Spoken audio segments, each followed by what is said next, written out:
Hey everyone, it's Chris at Artifact, and this video series features pieces from my personal collection that I use for design inspiration. They can be like workwear, ephemera, vintage apparel, and oftentimes militaria.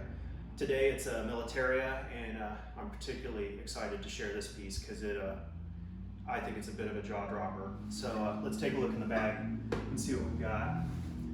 So, as I'm unfolding this, you're like, oh yeah, this is an MA-1 flight jacket, and you'd be correct in guessing that, but it's not just any M1 flight jacket.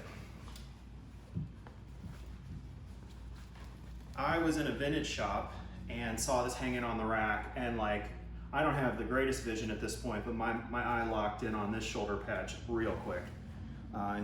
What we've got here is a Vietnamese hand-embroidered sleeve insignia, and it says Laos 1000 Missions Ravens FAC, which stands for Forward Air Control. Now the Ravens were an elite unit that were based out of Laos during the Vietnam War, and we weren't supposed to be in Laos.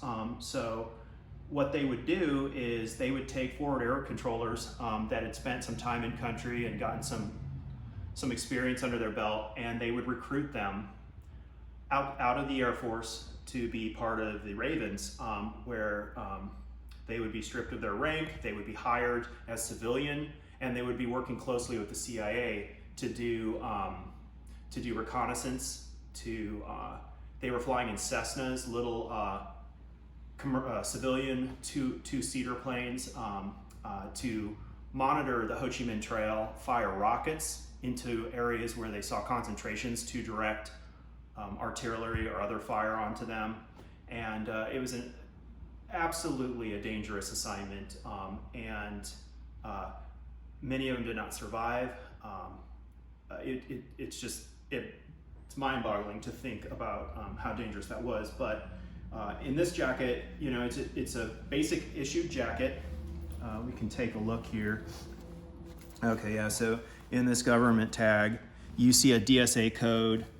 So it's 1970 dated, which I'll get into this in a second, but I did my research on this veteran. He was very easy to identify, and this would have been accurate for the time period when he was operating. And so what you have here is it's got his pilot wings, his paratrooper badge, and his name tape. But what is missing is his rank, his shoulder sleeve, or his officer rank. And what that is they would call that sheep dipped, in the sense that you know, they were going to remove his rank because he was no longer under the auspices of the United States Air Force for this clandestine mission.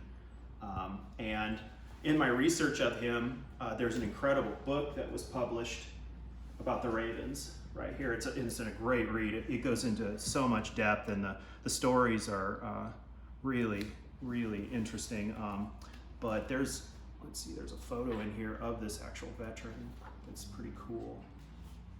So right here, if you want to get close on here, and it talks about how his O1 spotter had to be dead sticked to the ground, and this is the crash plane. And dead sticking is basically when you're being shot out of the sky and your aircraft doesn't have any propulsive power, and you're you've got to steer it to the ground with no engine at that point. And I can only imagine.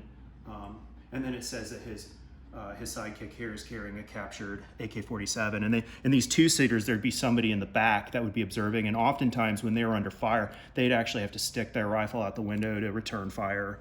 And so this is, I mean, to talk about like a rare piece, this is totally Cold War psyops, sneaky Pete, spy versus spy type stuff. I mean, this is in the same camp with like your MACV SOG, your Air America, and there just weren't a lot of people in this elite unit, so therefore original items they're not easy to find. So I can't express how excited I was when I saw this one. I was just like, man, this is a killer piece. But yeah, I'm really honored to have it. Thank you for watching.